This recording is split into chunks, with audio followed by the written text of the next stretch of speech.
La soledad tiene un sonido ensordecedor, incluso en medio del restaurante más ruidoso y lujoso de la ciudad en plena Nochebuena. Doña Elena, con sus manos temblorosas y la mirada perdida en un punto fijo de la mesa, sentía ese silencio cortante en su alma. Frente a ella, solo había un plato con un trozo de pan duro y un vaso de agua del grifo, una imagen que desentonaba violentamente con el champán y el caviar que desfilaban a su alrededor. Los meseros la miraban con desdén, susurrando entre ellos sobre cómo esa anciana pobretona había logrado colarse en un lugar tan exclusivo, manchando la imagen del establecimiento. Nadie sabía que Elena no estaba allí por falta de dinero, sino por una prueba dolorosa que se había impuesto a sí misma. Descubrir si quedaba algo de humanidad real en un mundo obsesionado con las apariencias. Esa noche, ella era invisible para los ricos, un estorbo para el personal, y una sombra triste en la fiesta de todos, esperando un milagro que parecía imposible. La puerta giratoria del restaurante se movió para dejar entrar una ráfaga de aire frío y a dos figuras que parecían fuera del lugar, Mateo y la pequeña Sofía. Mateo, un hombre de rostro cansado pero ojos bondadosos, ajustó el cuello de su camisa desgastada, sintiendo el peso de las miradas juzgadoras de los comensales. Había ahorrado cada centavo durante 6 meses, privándose de almuerzos y caminando al trabajo para regalarle a su hija una cena en el lugar que ella siempre soñaba ver por televisión. Sofía, ajena a la tensión financiera de su padre, miraba las luces doradas y los adornos gigantes con la boca abierta, maravillada por la magia del entorno. Para Mateo, el menú era un campo minado de precios inalcanzables, pero la sonrisa de su hija valía cualquier sacrificio. Él no sabía que esa noche no se trataría de la comida, sino de una lección que el dinero jamás podría comprar. Se sentaron en una mesa rinconera, tratando de pasar desapercibidos.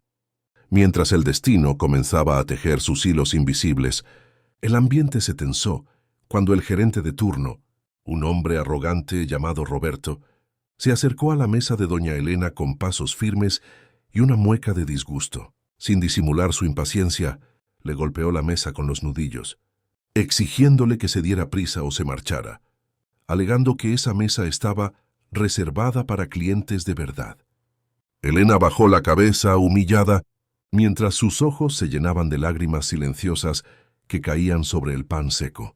Desde su mesa, Mateo observó la escena con el corazón encogido. La injusticia le hervía en la sangre, recordándole las veces que él mismo había sido despreciado por no tener un apellido importante.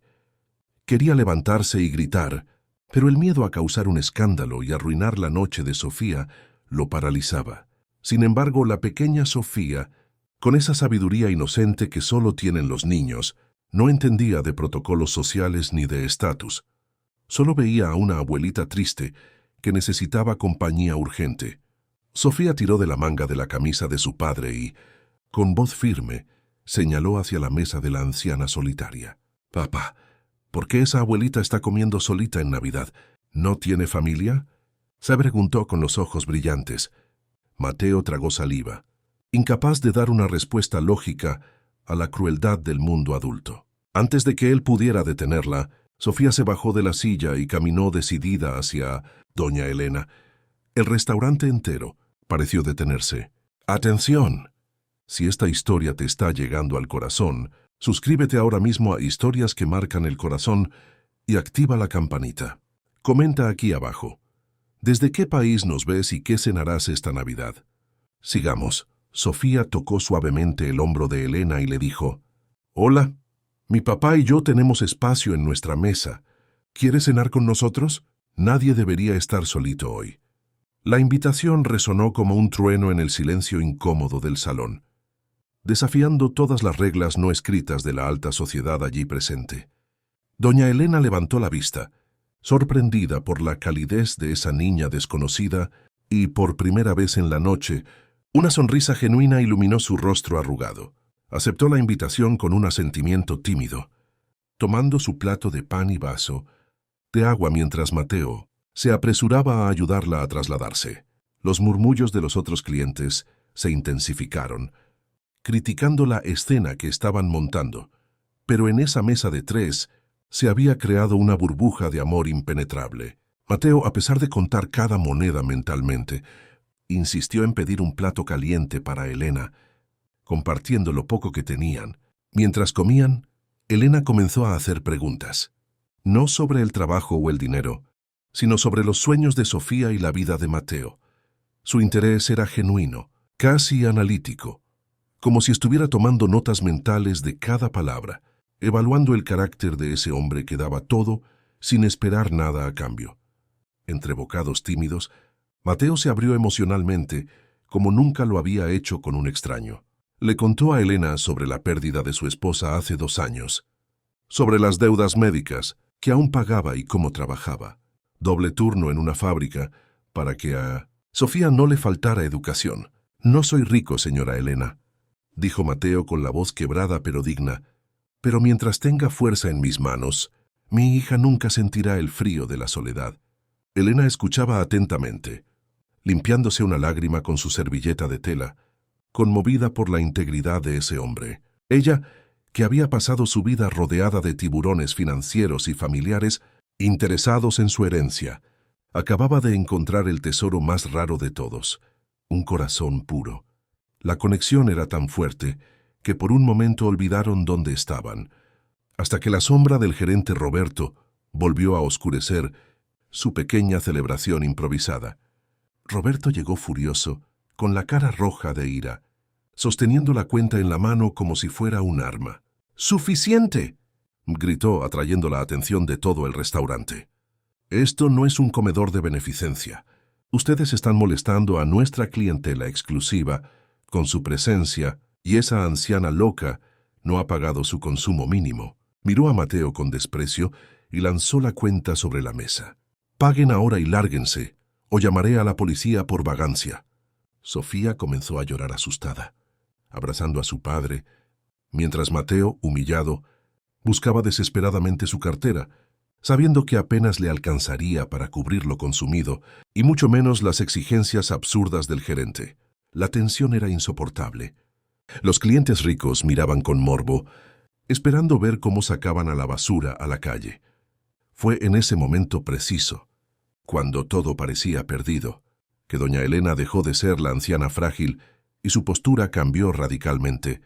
Elena se puso de pie lentamente, pero ya no había temblor en sus piernas ni miedo en sus ojos.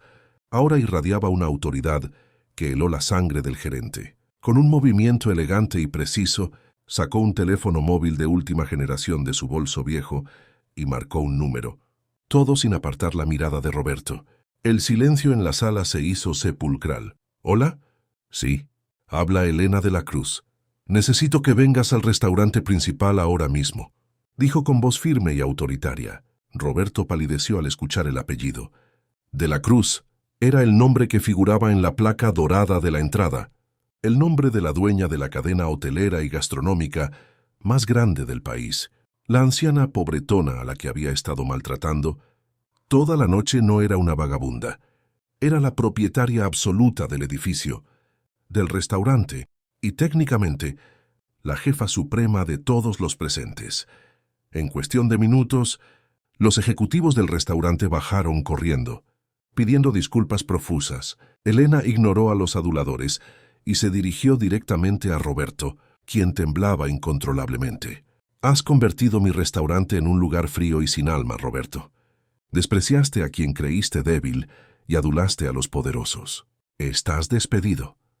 Y asegúrate de que nadie en esta ciudad te vuelva a contratar en el rubro», sentenció Elena con frialdad implacable. Luego, su rostro se suavizó al girarse hacia Mateo y Sofía, quienes seguían en shock. «Llevo años buscando a alguien que mereciera dirigir mi fundación benéfica, alguien que conociera el valor del sacrificio y la bondad real. Mis hijos solo querían mi dinero, pero ustedes me dieron una familia cuando no tenía nada que ofrecerles más que mi soledad». La sala estalló en murmullos de asombro, mientras la realidad de la situación golpeaba a todos los presentes. Esa Nochebuena, la vida de Mateo y Sofía cambió para siempre.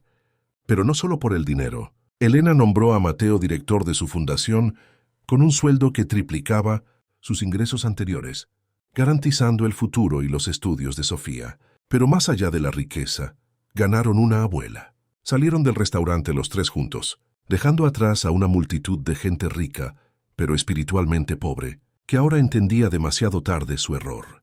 La verdadera riqueza no estaba en el caviar ni en las joyas, sino en la capacidad de compartir el pan con un extraño y ver humanidad donde otros solo ven pobreza. ¿Qué harías tú si vieras a alguien solo en Navidad? ¿La invitarías a tu mesa o la ignorarías? Déjame tu opinión sincera en los comentarios. Quiero leerte. No olvides compartir esta historia para inspirar a otros.